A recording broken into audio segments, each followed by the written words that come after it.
tarde. Obrigada, Marina. Caros participantes, convidados, moderadores e todos os que nos acompanharam presencialmente e online, chegámos ao final das primeiras Health Talks, um evento que ao longo deste dia nos proporcionou debates enriquecedores e reflexões profundas sobre a promoção da literacia em saúde, os estilos de vida saudáveis, as dependências comportamentais, as políticas públicas de saúde, a inovação e o futuro da saúde em Portugal.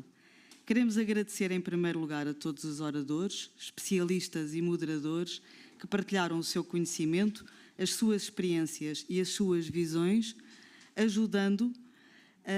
ajudando-nos a construir um entendimento mais claro e sólido sobre os desafios e as oportunidades que temos pela frente. Foi um privilégio ouvir vozes tão diversas e competentes, desde a academia, o setor da saúde, o jornalismo, até a administração pública, todos unidos pelo objetivo comum de promover uma sociedade mais saudável e mais informada. As questões que hoje colocamos sobre a importância de uma maior aposta na literacia em saúde, o papel das escolas, dos profissionais de saúde, das políticas públicas e da inovação tecnológica são cruciais para que possamos garantir que os cidadãos portugueses possam cuidar melhor da sua saúde, prevenindo doenças e promovendo o bem-estar.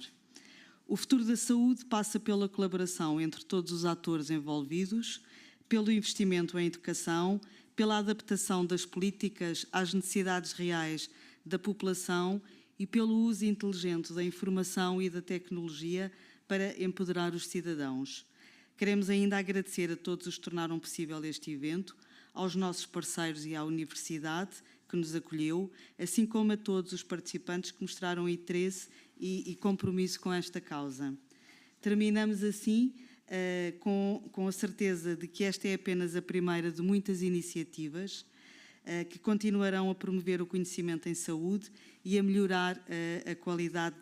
de vida de todos nós. Antes de encerrar, é com grande prazer que apresento os responsáveis pela síntese dos debates de hoje, o Bernardo Flor Rodrigues, da Faculdade de Medicina da Universidade de Lisboa e da Associação Lusófona de Literacia em Saúde,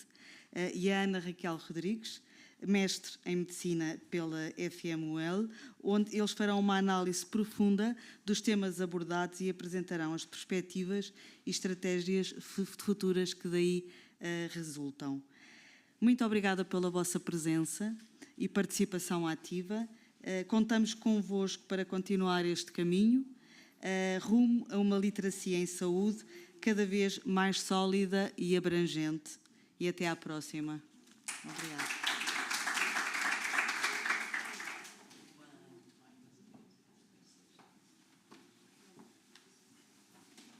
Então, antes de mais, muito boa tarde a todos. Começo por agradecer o convite que me foi interessado e desde já partilhar a enorme alegria que haver todo o esforço coletivo que houve para que hoje trabalhássemos em prol da comunidade. Esse talvez é o principal reto que deixo ao longo destes minutos em que irei falar, que é deixemos-nos de amarras ideológicas, institucionais e procuremos trabalhar em prol da comunidade, em prol dos ganhos em saúde pública, porque é isso que nos move enquanto profissionais de saúde, mas acima de tudo como agentes de saúde pública que todos somos, desde o momento que saímos de casa até o momento em que entramos no nosso local de trabalho. Começando então por falar um bocadinho daquilo que me foi pedido, sistematizando, eu acabei por dar um bocadinho um toque crítico, foi também o reto que me foi lançado pela Sra. Professora Ana Escoval, é tudo aquilo que foi dito. Em primeiro lugar, nós começámos por falar da Organização Mundial de Saúde e falámos, de facto, das perspectivas que a Organização Mundial de Saúde nos traz em termos de literacia em saúde. Para a Organização Mundial de Saúde, literacia em saúde não é um conceito isolado. A literacia em saúde é, de facto, considerada um operador que nós devemos considerar quando estamos a falar em medidas de promoção de saúde pública, mas que caminha de mãos dadas com outros operadores, nomeadamente com a comunicação em saúde, nomeadamente com a educação em saúde, e só assim é, no fundo, possível, lá está, favorecer estes ganhos em saúde pública. Puxando um bocadinho a brasa à minha sardinha, que estou aqui em representação da casa onde leciono a Faculdade de Medicina da Universidade de Lisboa e também da Associação Lusófona de Literacia em Saúde, gostava de vos apresentar um bocadinho aquilo que é o trabalho que nós temos desenvolvido, que é o Minuto Azul Saúde, que é um programa divulgado na televisão portuguesa, televisão pública portuguesa, a Rádio e Televisão Portuguesa, que é presidido e coordenado pela Sra. Professora Isabel de Santiago, que também preside a nossa associação. Mais importante do que tudo isto é nós, de facto, percebermos que o trabalho da academia não é um trabalho redutor, não é um trabalho que começa e acaba nos laboratórios, não é um trabalho que se limita à linguagem hermética que nós proferimos, com que nós escrevemos, porque para mim, enquanto académica, é de facto um motivo de grande alegria dizer que na semana passada publiquei um artigo numa revista de fator impacto 60, mas às tantas para as pessoas que estão aqui, isso pouco quer dizer. Então, são estes programas, são estas formas de tornar a saúde acessível à comunidade que nos devem, de facto, chamar a atenção e pelos quais nós devemos trabalhar. Depois nós falamos muito dos comportamentos e, na verdade, ainda a semana passada estava numa reunião do EIT Health, da Comissão Europeia, em que uma dinamarquesa falava de uma medida que achei extremamente interessante, que foi, no fundo, o facto de nós utilizarmos as janelas de oportunidade para modificar comportamentos em saúde. Por exemplo, na Dinamarca, os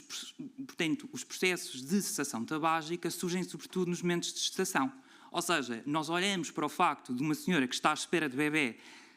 ter naquele momento uma motivação adicional que é a saúde da criança para, de facto, promovermos então a mudança deste comportamento. E eu gostava aqui, de facto, porque acho que por vezes falta-nos um bocadinho isto enquanto comunidade, enquanto sociedade, deixar um apreço às palavras que foram preferidas pela professora Rafael Rosário, se não estou em erro, que acabou por mencionar uma coisa que é, no fundo, a base de toda a minha investigação, que são os determinantes sociais da saúde, a importância de nós olharmos para a dimensão social da saúde. Uma vez mais, temos um conceito que não pode ser reduzido em si mesmo e que tem muitos outros fatores à sua volta. E isto foi-nos comprovado há 45 anos atrás. Todos nós sabemos que o Serviço Nacional de Saúde português tem por base, ou inspirou-se, assim dizendo, no Sistema Nacional de Saúde britânico. E em 1980 foi emanado um estudo, o Black Report, que mostrava que, ainda que nós tivéssemos um Sistema Nacional de Saúde, um sistema público, os ganhos em saúde só eram possíveis muito além dos próprios cuidados de saúde, ou seja, os cuidados de saúde trouxeram-nos um aumento de 20% das melhorias em saúde, concretamente, porque tudo o resto está nos estilos de vida, na dimensão social, e lá está, o fosso de iniquidade mantinha-se. As classes mais altas continuavam em clara vantagem perante as classes menos avantajadas. E, no fundo, o problema de saúde mental, que foi aqui também discutido, na verdade, os dados são ainda mais catastróficos do que aquilo que aqui vimos hoje, porque, na verdade, o último relatório da OCDE, que foi publicado este ano, tive a oportunidade de o ler e compreender que, na verdade, Portugal, neste momento, já não é o segundo país em que o mental distress é o mais prevalente. Na verdade, somos já o primeiro, portanto, temos já um recorde, não sei se é um recorde do qual nos podemos orgulhar, acho que não, mas acho que tem, obviamente, que nos alertar para algo. E entre os países, de facto, que estão mais propensos ao risco de desenvolver doença mental, patologia do foro mental, Portugal é o quinto e bastante acima da média da OCDE. Portanto, tudo isto vem-nos ver, uma vez mais, todos os fatores da dimensão social que estão intimamente ligados à doença mental em Portugal. Nós sabemos que não é falta de sol, não é tantas coisas que nós podemos enumerar. Na verdade, aquilo que nós aqui temos em Portugal são problemas sociais. E eu costumo dizer que muitas vezes este problema social, quando for reconhecido, nós às tantas começamos finalmente a resolver problemas, porque houve uma perda de sentido comum enquanto sociedade, e essa perda de sentido comum como sociedade traduz-se em todos os problemas que nós hoje enfrentamos como sociedade e que nos revoltam, que nos afligem e aos quais nós tanto procuramos dar resposta. A verdade é que não é a continuar a escrever relatórios à procura dos modelos mais perfeitos que nós vamos lá chegar. Nós temos, de facto, que olhar para o problema, perceber que socialmente há um grande fosso de iniquidade em Portugal e trabalhar para combater esta iniquidade. Falando só, por fim, aqui de toda a questão da tecnologia, eu acho que é evidente que todos nós sabemos que a tecnologia faz parte dos nossos dias. É óbvio que todos nós temos de acompanhar esta tendência, acima de tudo trabalhar, como foi dito, pelos mecanismos de controle e também de monitorização. A evidência científica é clara, os profissionais de saúde são pouco receptivos à implementação de inteligência artificial e de outras ferramentas de saúde digital por desconhecimento, ou seja, nós temos que capacitar estes mesmos profissionais, e isto até é bastante interessante porque tive a oportunidade de fazer um trabalho mais direcionado para, no fundo, a literacia em saúde digital dos estudantes de medicina, e nós conseguimos compreender que os estudantes de medicina que vinham de escolas médicas, como por exemplo a FMUP, tinham uma literacia muito mais alta, porque no fundo é uma das escolas médicas no país que mais investe em unidades curriculares de saúde digital. Ou seja, são alunos que estão muito mais dinâmicos, muito mais direcionados a compreender o papel da saúde digital nas suas vidas do que alunos que vêm, por exemplo, de outras faculdades, onde inclusivamente os níveis de literacia em saúde digital eram até alarmantes para quem um dia vai trabalhar, não é, com saúde digital. E pronto, finalizando, obviamente, e também de forma a mostrar como há muito potencial nisto que é então a saúde digital, gostava muito de falar brevemente do trabalho de uma investigadora portuguesa no Reino Unido, a senhora professora Mariana Pinto da Costa, que na verdade tem mostrado o papel preponderante que a saúde digital pode ter no combate ao isolamento social, no papel que tem tido, sobretudo na patologia psiquiátrica ligeira a moderada, porque nós também, lá está, não podemos ser utópicos e achar que patologias graves se vão resolver com saúde digital, mas há muito trabalho que pode ser facilitado e no fundo é isso que nós pretendemos com a saúde digital, ganhar vantagem perante as adversidades. E assim termino e passo a palavra à minha colega, a doutora Ana Raquel Rodrigues. Muito obrigado a todos pela vossa atenção.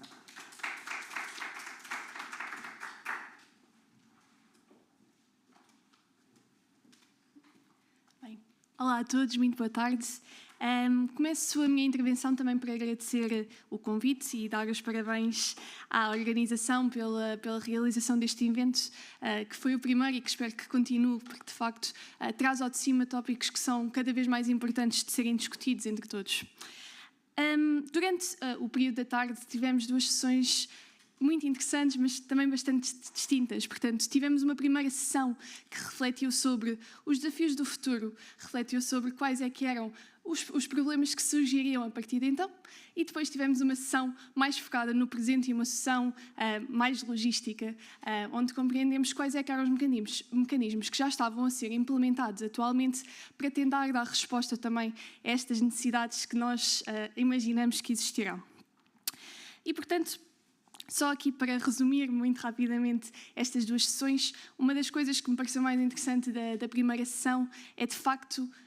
a conjugação de uma visão daquilo que é a ciência de dados e, portanto, de que forma é que podemos utilizar os dados que estão disponíveis para imaginar este futuro, a comunicação social, que é a nossa primeira e principal ferramenta para nós chegarmos ao nosso público-alvo,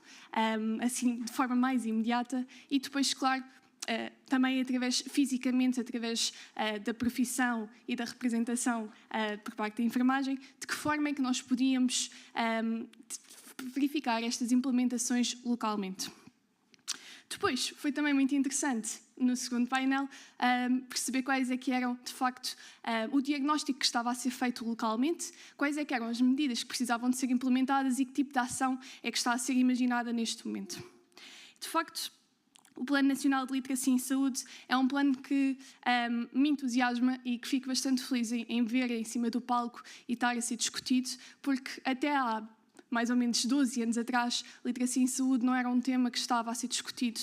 em Portugal entre as direções e, portanto, de facto, agora haver um programa que está a imaginá-lo a longo prazo deixa-me bastante feliz. E, portanto, eu pego agora nestas reflexões e também naquilo que fui ouvindo ao longo do dia para falar talvez de 4 ou 5 momentos que me parecem também importantes levarmos desta sessão. Portanto, começo por falar sobre o que aconteceu durante a pandemia do Covid-19, já foi aqui referido várias vezes, mas de facto é um learning point muito importante retirarmos sobre a comunicação na saúde e sobre aquilo que a nossa população tem como conhecimento sobre esta área. Não podemos deixar de referir, claro que foi uma altura de grande incerteza científica, mas a verdade é que conseguimos verificar de que forma é que o imediatismo das notícias, os fake news, de que forma é que esta informação que circulava de forma quase descontrolada tinha implicação na nossa sociedade e também no alarmismo que isto surgiu. Depois trago também para cima da mesa outra discussão que também me parece bastante importante sobre a iliteracia na navegação dos sistemas de saúde, que também foi um tema muito batalhado aqui durante este período da tarde. A verdade é que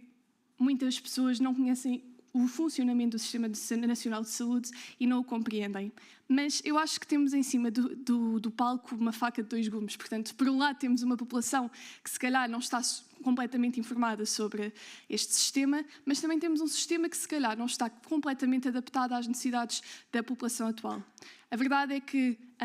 temos um sistema com quase 50 anos de existência e que foi imaginado por uma população muito diferente da população que nós temos atualmente. Foi imaginado para uma população mais jovem, com menos carga de doença crónica e que, portanto, com uma menor necessidade do acompanhamento prolongado. E, como podemos todos concluir depois desta sessão, é necessário também reinventar aqui um bocadinho de que forma é que o Sistema Nacional de Saúde consegue responder a estas novas necessidades da nossa população. Falo também sobre as redes sociais, que continuam a ser um grande debate em cima da mesa, seja o TikTok, Instagram, Facebook, e que, de facto, compreendemos que são uma forma imediata, rápida e direta de chegar à nossa população mais jovem, mas que também agora está a chegar cada vez mais a esta população intermediária, que nós também falámos aqui entre os 40 e 65 anos, que não estava a ser dada a devida atenção. E eu gostava de mencionar aqui um exemplo que eu acho que sempre que me inspira bastante e que eu acho que, se existem boas medidas, também devem ser faladas, que são, por exemplo, a doutora Margarida Santos, que é uma médica de família, não sei se conhecem, mas que recomendo que procurem no Instagram, porque, de facto, tem uma medida que é a consulta aberta, que eu tenho a certeza que já todos ouviram falar, e que, de facto, permite discutir problemas que são problemas do cotidiano, dúvidas que a população em geral tem e que não sabe muito bem onde é que pode ir buscar estas respostas. E, portanto, fala sobre o que é o colesterol, fala sobre o que são as carnes vermelhas, fala sobre o que é o cancro, mas de uma forma muito simplificada e de uma forma muito dirigida à população. E, portanto, acho que, como também já foi dito, não precisamos de reinventar a roda, precisamos de perceber são as rodas que funcionam. E, portanto, vamos olhar para os bons exemplos e vamos, de facto, começar a aplicá-los cada vez mais das nossas novas iniciativas. Passo também para falar sobre uma temática que, para mim, os meus pais são os dois professores, portanto, a educação sempre foi uma discussão muito preeminente em minha casa. Mas, de facto, acho que não podemos deixar de falar do papel que as escolas têm na preparação e na formação da saúde dos nossos jovens. Dou-vos um exemplo meu, que eu acho que é muito caricato destas situações. Eu estava no meu 10º ano e um colega meu foi diagnosticado com mononucleose. E, na altura, foi o comentário por toda a escola: o que é a mononucleose, como é que isto se apanha, será que ele vai morrer, quais é que são os sintomas, como é que isto se pega. E, de facto, eram perguntas que nós não tínhamos respostas na altura e não havia nenhum sítio onde nós pudéssemos adquirir estas respostas de forma instantânea ou de forma correta. E por isso, digo-vos que, passado 2 anos, acabei por escolher o curso de Medicina, apesar de não saber responder a estas perguntas e outras perguntas também básicas de conhecimento de saúde, e acho que, de facto, precisamos de um programa implementado nas escolas que se direcione não só à prevenção da saúde, mas também à informação e àquilo que são os conhecimentos e as necessidades da nossa população a nível local. Por último, deixo também aqui um apelo para o futuro e falo aqui sobre a inteligência artificial de uma forma muito rápida, mas que também acho que o futuro da saúde passa pela inteligência artificial. E, portanto, digo-vos que eu gosto de imaginar um futuro onde existe uma inteligência artificial que seja feita e imaginada por portugueses para portugueses. Portanto, eu gosto de imaginar uma inteligência artificial que tenha em vista aquilo que são as nossas guidelines, que tenha em vista a nossa população e aquilo que são as nossas necessidades. E, portanto, gostava de imaginar que daqui a uns anos houvesse uma linha, um contacto, uma plataforma que a nossa população pudesse usar de forma imediata, direta, e pudessem fazer as perguntas mais corriqueiras, como: é saudável beber um copo de vinho a todas as refeições? Ou o meu filho tem febre há um dia, o que é que eu posso fazer? E acho que, se calhar, podemos aproveitar estas ferramentas, de facto, para mudar o paradigma um bocadinho da saúde aqui em Portugal, e espero ver este impulso, e deixo aqui também o repto. E para concluir, gostava só, acho que, de concluir com aquilo que eu acho que é a principal mensagem deste dia, que de facto a literacia em saúde não é só uma arma, mas é uma grande necessidade da nossa população, e portanto espero que consigamos continuar a trabalhar neste aspecto. Obrigada.